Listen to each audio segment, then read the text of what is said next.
Hello అందరికీ, ఈరోజైతే నేను కోడిగుడ్లు పులుసు అయితే మీకు చూపిస్తాను. చాలా అంటే చాలా టేస్టీగా ఉంటుంది. ముందుగా కోడిగుడ్లను అయితే మనం ఒక దాకలో పెట్టుకొని వాటర్ పోసుకోండి. దాంట్లో కొంచెం కళ్ళుప్పు అనేది యాడ్ చేసుకోండి, గుడ్లు బాగా వస్తాయి. దీంట్లోకి ఒక 4 ఉల్లిపాయలు 4 పచ్చిమిరపకాయలు అనేది కట్ చేసుకోండి. చూసారా, ఉప్పు వేసి ఉడకబెడితే ఎంత బాగా వచ్చినాయో మన గుడ్లు నీట్గా. నేను ఉల్లిపాయలు కూడా కట్ చేసేసుకున్నాను. ఇప్పుడు మనం కళాయి కళాయి పెట్టుకున్నాను. ఆయిల్ తీసుకోండి, అందులో రుచికి సరిపడినంత ఆయిల్ అయితే కొంచెం ఎక్కనివ్వండి. ఎక్కితే గుడ్లు బాగా వేగుతాయి.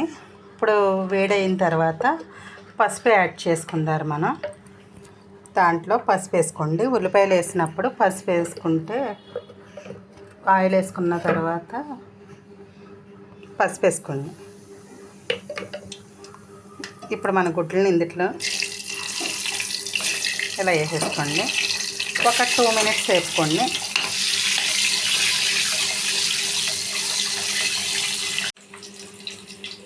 గుడ్లు ఎంత బాగా వేపుకోవాలండి. ఇప్పుడు దీంట్లో మనం ఉల్లిపాయ పచ్చిమిరపకాయ కట్ చేసుకున్నాం కదా, అవి వేసేసుకున్నారు. ఇందులోనే మనం ఉప్పు పసుపు కూడా యాడ్ చేసేసుకుంటారండి.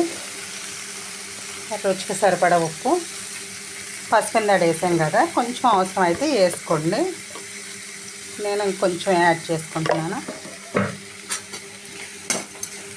ఈ ఉల్లిపాయలు అయితే బాగా వేగిపోనివ్వాలండి, లేకపోతే కోడిగుడ్లు పులుసులో ఉల్లిపాయలే కనపడుతూ ఉంటాయి. కొంతమంది కూరలు చూస్తుంటారు. నేను కోడిగుడ్లు కర్రీ అయితే ఎవరిది వేసుకోనండి, నాకేంటో నచ్చదు.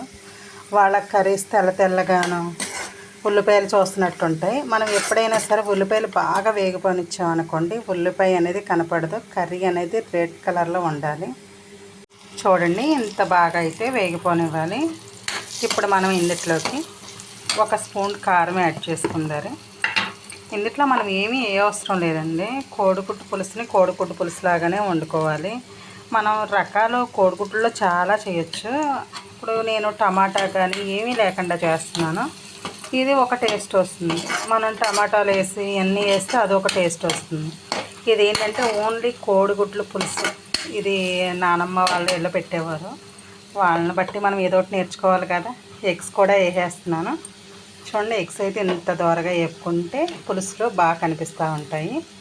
ఇప్పుడు మనం దీన్ని ఒక 2 మినిట్స్ ఇలా చేసుకొని ఒక గ్లాస్ వాటర్ అయితే యాడ్ చేసేసుకుందారు.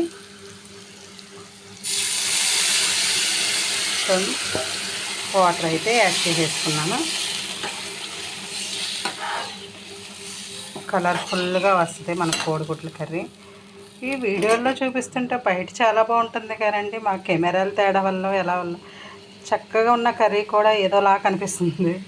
దగ్గరికి వచ్చాక మనం ఈ వాటర్ అయితే తీసేసుకుందారండి. చింతపండు వాటర్ తీసేసుకున్నారు. నేను కలిపేసుకుంటున్నాను. ఈ వాటర్తో ఒక 10 నిమిషాలు అయితే ఉడకబెట్టుకోండి. 10 మినిట్స్ ఉడకబెట్టేసి దగ్గరికి వచ్చేసాక ప్లేట్ మూత పెట్టేసేయండి. ఒక సిమ్లో ఒక 5 మినిట్స్ అనేది పెట్టండి. ఇంత చింతపండు తీసుకోండి, నిమ్మకాయ అంత సైజు ఉండాలి. మనకు 4 గుడ్లు కర్రీయే కదా, దానికోసమని ఇది బాగా శుభ్రంగా కడిగి వాటర్లో నానబెట్టుకుని ఆ వాటర్ అయితే తీసుకుందారు. ఇంత దగ్గరికి వచ్చాక చిన్న బెల్లం ముక్క అయితే మీరు ఇందులో వేసుకోండి. పులుసు కర్రీ కదా, చాలా టేస్ట్ వస్తుంది. మీకు కోడిగుడ్డు కర్రీస్లో ఎన్ని రకాలు ఉన్నాయో నేను అన్నీ ఒక్కొక్కటి చేసి చూపిస్తాను. ఎప్పుడు ఒకే రకం కోడిగుడ్డు కర్రీ చేసామనుకోండి, వాళ్ళకి బోర్ కొట్టేస్తుంది. అందుకని ఇలా ట్రై చేద్దారు. ఎంత బాగా రెడీ అయిందో చూడండి కర్రీ. ఇంకో 2 మినిట్స్ అనేది ఉంచేసి మనం బౌల్లో సర్వ్ చేసేసుకుంటామే. చూసారా, మన ఇంట్లో అబ్బా కోడిగుడ్ల కర్రీ వండుతారు, టమాటాలు లేవు అవి లేవు అనకుండా ఎంత బాగా రెడీ అయిపోయిందో చూడండి. మన కర్రీ ఎంత బాగా రెడీ అయిపోయిందో, ఎంత టెంప్టింగ్గా ఉందో చూడండి. ఇలాంటి మరిన్ని వీడియోస్ కోసం మన ఛానల్ని అయితే సబ్స్క్రైబ్ చేసుకోండి. మమ్మల్ని అయితే సపోర్ట్ చేయండి. చిన్న లైక్ కూడా చేసుకోండి.